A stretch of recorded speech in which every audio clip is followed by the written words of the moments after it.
आत्ता बेतूर किल्ला करून आता आपण चाललेलो आहे कॅबेदरामा। हा कॅबेदरामा फोर्ट करण्यासाठी चाललेलो आहे। हा आपल्याला समोर दिसतोय कॅबेदरामाची तटबंदी फोर्टची।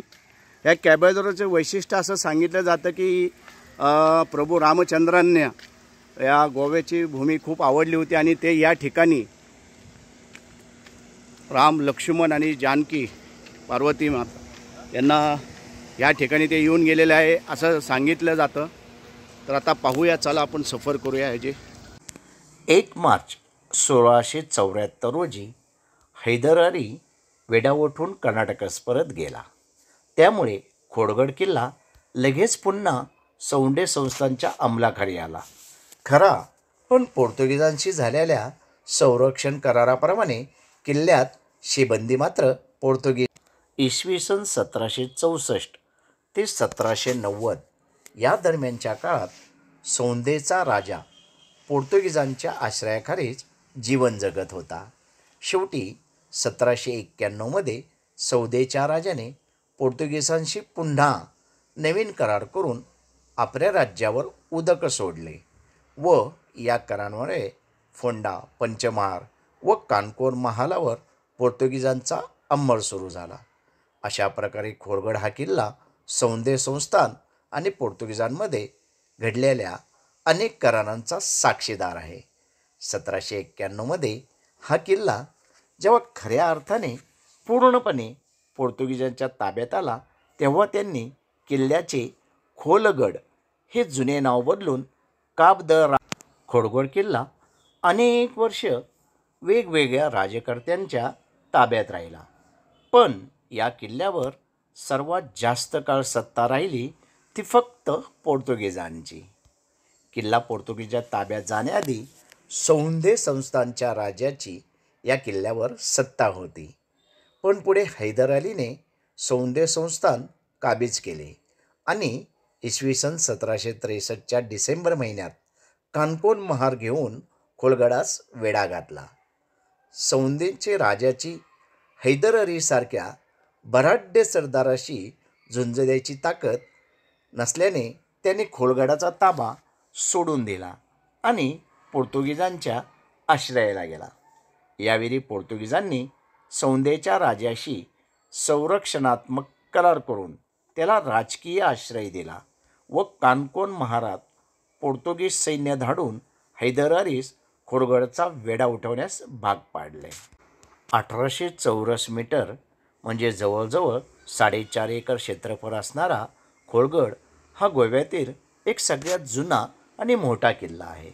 किल्ला तिन्ही बाजूने समुद्राने वेढलेला असून किल्ल्याच्या पूर्वेस त्याचे मुख्य प्रवेशद्वार आहे। प्रवेशद्वारासमोरच किल्ल्याला जमिनीपासून वेगळे करण्यासाठी रुंद आणि रामपर्यंत खंदक खोदलेला दिसतो।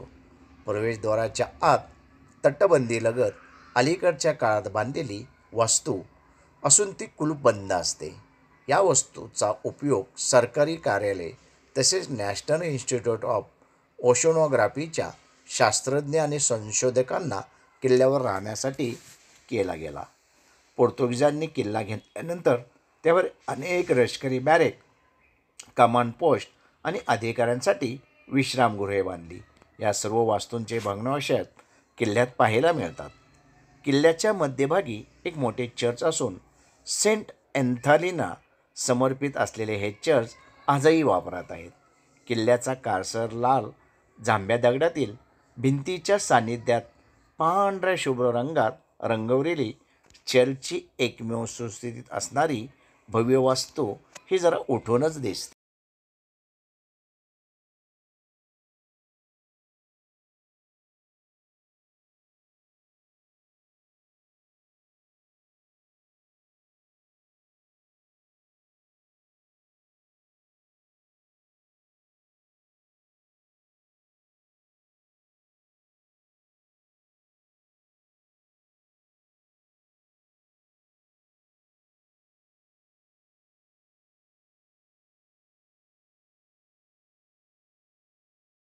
हा किल्ला समुद्रात घुसलेल्या एका भूशिरावर अत्यंत मोक्याच्या जागी बांधलेला असल्याने या किल्ल्यावरून रामवर पसरलेल्या सागरी किनाऱ्यावर तसेच सागरी मार्गाने होणाऱ्या शत्रूच्या हालचालीवर लक्ष ठेवणे सहज शक्य होते.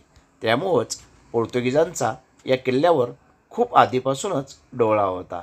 साहजिकच असा अत्यंत महत्त्वाचा किल्ला ताब्यात येताच पोर्तुगीजांनी या किल्ल्यात अनेक सुधारणा करून किल्ला अधिक बळकट करून घेतला. आज किल्ल्यात पाहायला मिळणारे जवळपास सर्वच अवशेष हे पोर्तुगीजांनी त्यांच्या कार्यकाळात बांधलेले आहेत. पण पुढे या किल्ल्याचे संरक्षणात्मक महत्त्व कमी होऊ लागले तसे पोर्तुगीजांनी 1935 ते 1955च्या दरम्यान या किल्ल्याचा तोरण म्हणून वापर केला. मात्र 1961मध्ये भारताने गोवा मुक्त करेपर्यंत किल्ला पोर्तुगीजांच्या आधिपत्याखालीच